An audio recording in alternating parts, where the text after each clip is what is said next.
ஒரே குடும்பத்தைச் சேர்ந்த 3 பேர் படுகொலை. மூத்த மகன் மீது காவல் நிலையத்தில் புகார் அளித்த இளைய மகன். போலீசாரின் கிடுக்குப்பிடி விசாரணையில் உண்மைகளை கொட்டிய மூத்த மகன். தந்தை, சகோதரி, சிறுமி என 3 பேரையும் கோடாரியால் வெட்டி கொலை செய்ததாக வாக்குமூலம். மூத்த மகனின் கொலை வெறிக்கு என்ன காரணம்? கொலையாளி கைது செய்யப்பட்டாரா? நடந்தது என்ன?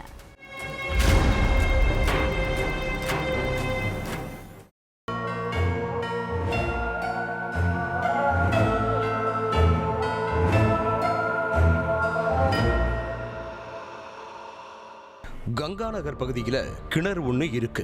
அந்த கிணறு வழியா கிராம மக்கள் சிலர் நடந்து போயிருக்காங்க. அப்போ கிணத்துக்குள்ள ராம்சிங், அவரோட மகள் சாதனா தேவி மற்றும் அவங்களோட பேத்தின்னு 3 பேரோட சடலங்கள் கிடந்திருக்கு. இந்த செய்தி அந்த கிராமம் ஃபுல்லா காட்டு தீ போல பரவி இருக்கு.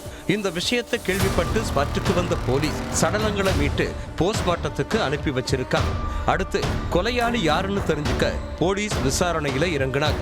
இதுக்கடையில உயிரிழந்த ராம்சிங்கோட இளைய மகன் முகுந்த் இந்த கொலை வழக்கு தொடர்பா அண்ணன் முகேஷ் மேல சந்தேகம் இருக்குன்னு காவல் நிலையத்துல புகார் அளிச்சிருக்கார்.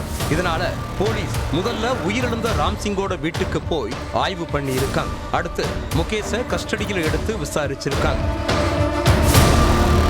அப்போ முகேஷ் கிட்ட உங்க தந்தை, சகோதரி, சிறுமின்னு 3 பேரும் எத்தனை நாட்களா காணாம போயிருந்தாங்க, நீங்க ஏன் காவல் நிலையத்துல புகார் அளிக்கணும்னு கேட்டு இருக்காங்க. அதுக்கு முகேஷ் முன்னுக்கு பின் முரணா பதிலளிச்சிருக்கார். இதனால முகேஷ் மேல சந்தேகப்பட்ட போலீஸ் அவர்கிட்ட தங்களோட பாணியில விசாரிச்சிருக்காங்க. அதுலதான் கொலைக்கான காரணம் தெரிய வந்திருக்கு. உத்தரப்பிரதேசத்தில் உள்ள பிரயாக்ராஜ் கங்கா நகர் பகுதியைச் சேர்ந்தவர் ராம்சிங். இவருக்கு முகேஷ், முகுந்த், சாதனா தேவின்னு 3 பசங்க இருக்காங்க. முகேஷ் எந்த ஒரு வேலை வெட்டிக்கும் போகாம ஊதாரியா ஊர் சுத்திட்டு இருந்திருக்கான். இதனால முகேஷ் மேல வெறுப்புல இருந்திருக்காரு ராம்சிங். மூத்த மகன் இப்படி ஊதாரியா இருந்ததால தன்னோட எல்லா சொத்துக்களையும் இளைய மகன் முகுந்தோட பெயருக்கே மாத்தி எழுதி கொடுத்திருக்காரு ராம்சிங். இதனால குடும்பத்துக்குள்ள பிரச்சனை வெடிக்க ஆரம்பிச்சிருக்கு. உங்க சொத்துல எனக்கு பங்கு இருக்கு, எல்லா சொத்தையும் முகுந்துக்கே எழுதி வச்சா நான் என்ன பண்றது? எனக்கும் உங்க சொத்துல பங்கு பிரிச்சு வைங்க, இல்லன்னா நான் யாரையும் சும்மா விட மாட்டேன்னு மிரட்டி இருக்கார்.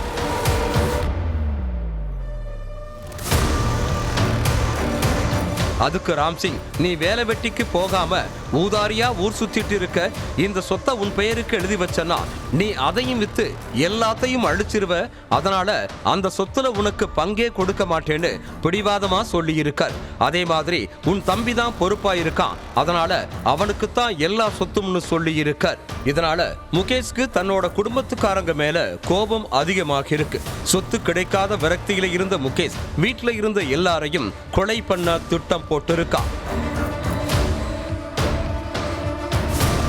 சம்பவத்தன்னைக்கு நைட்டு ராம்சிங் தன்னோட மகள் சாதனா தேவி மற்றும் பேத்தியோட வீட்டுல தூங்கிட்டு இருந்தாங்க. அப்போ முதல்ல தன்னோட தந்தை ராம்சிங் அறைக்கு போன முகேஷ் தந்தையோட கழுத்தை நெரிச்சு கொண்டு இருக்கான். அதை பார்த்த மகள் சாதனா தேவியும் அவங்க பேத்தியும் முகேஷை தடுத்து இருக்காங்க.